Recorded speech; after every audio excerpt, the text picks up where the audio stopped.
जय हिंद दोस्तों, मैं हूं प्रेमराज चौहान और फिर एक दिल दहला देने वाली समाचार सामने आई है। इस बात का खुलासा 18 तारीख को हुआ और सारा मीडिया चैनल और जितने इलेक्ट्रॉनिक मीडिया वेब मीडिया हैं सब पे ये न्यूज आग की तरफ फैलने लगा। बता दूं, फिर से देश में श्रद्धा पार्ट 2 का स्टोरी चालू हो गया है। झारखंड के साहेबगंज जिला में रूबिका पहाड़ी नाम की एक लड़की थी जिसने दिलदार अंसारी से शादी करा था।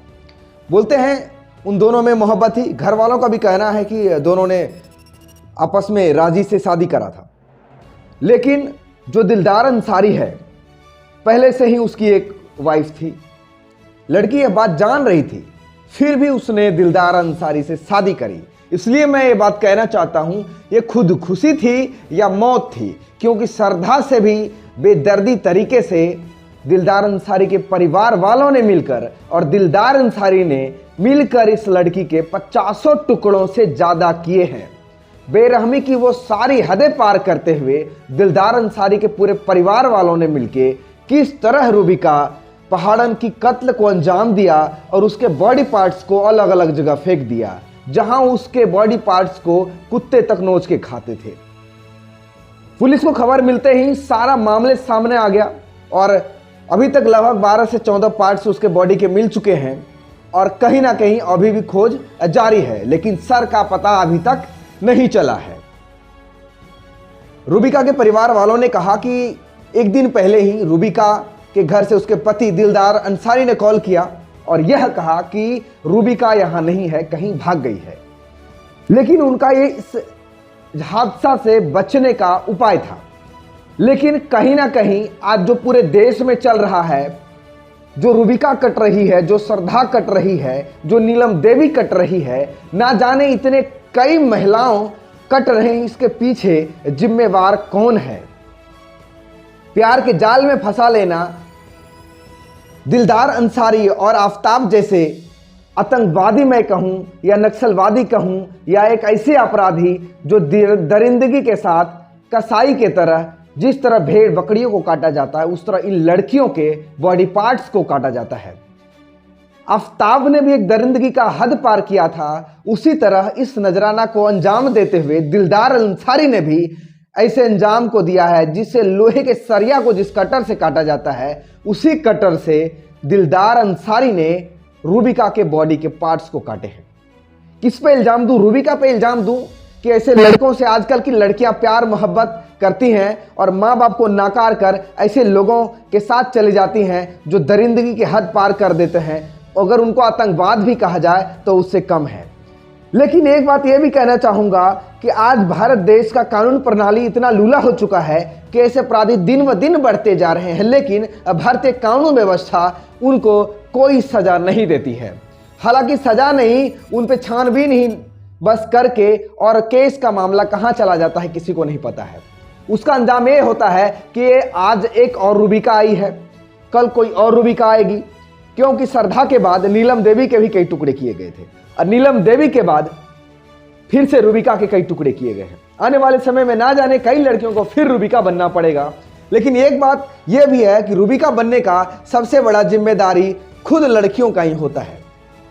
किसी के बहकावे में आ जाती हैं या तो लव जिहाद के नाम पे जाती हैं। मैं किसी धर्म को टारगेट नहीं करना चाहता हूं, लेकिन वो किसी भी धर्म से हो, अगर कोई गलत है तो उसको सजा मिलनी चाहिए। लेकिन ये कानून प्रणाली लंगड़ी लूली कभी उनको सजा दे पाएगी कि नहीं, ये ऊपर वाला ही जाने। लेकिन मैं जनता से भी अनुरोध करता हूं, ऐसे लोग अगर समाज में पल रहे हैं तो उन्हें प्राथमिकता है कि सबसे पहले समाज उनको दंड दे, फिर कानून दंड देगी। देखिए किस तरह दिलदार की मां ने अपना दिमाग लगाया और अपने भाई को ही रूबिका के मारने की सुपारी दे दी। अब देखिए, कहा जाता है कि दिलदार के घर वाले रूबिका के साथ शादी करने से खुश नहीं थे, इसलिए घर वालों ने दिलदार के दिमाग में अनाप शनाप उसके लिए बात कही।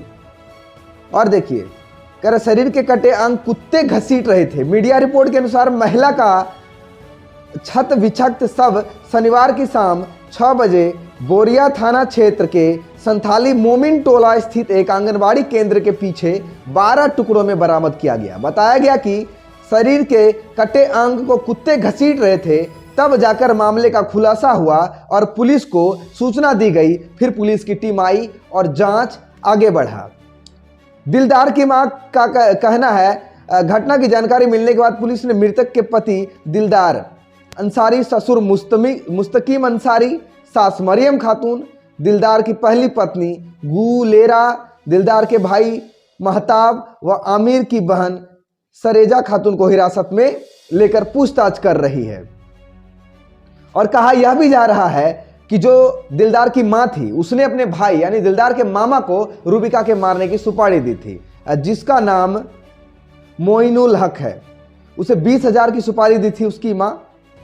मरियम ने बीते शुक्रवार को उसे बेला टोला स्थित अपने निजी आवास से अपने भाई मोइनुल हक के बोरियों मांझ टोला स्थित आवास पहुंचाया था, जहां उसकी हत्या कर दी गई।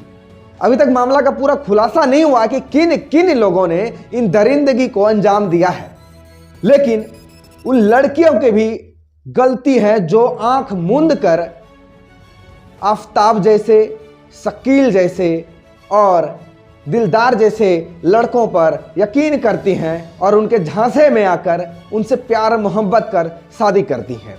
तो ऐसे लड़कियों को भी मैं कह दूं कि आपके एक डिसीजन से आने वाले समय में कहीं ना आपके भी शरीर के कई टुकड़े कर दिए जाएंगे।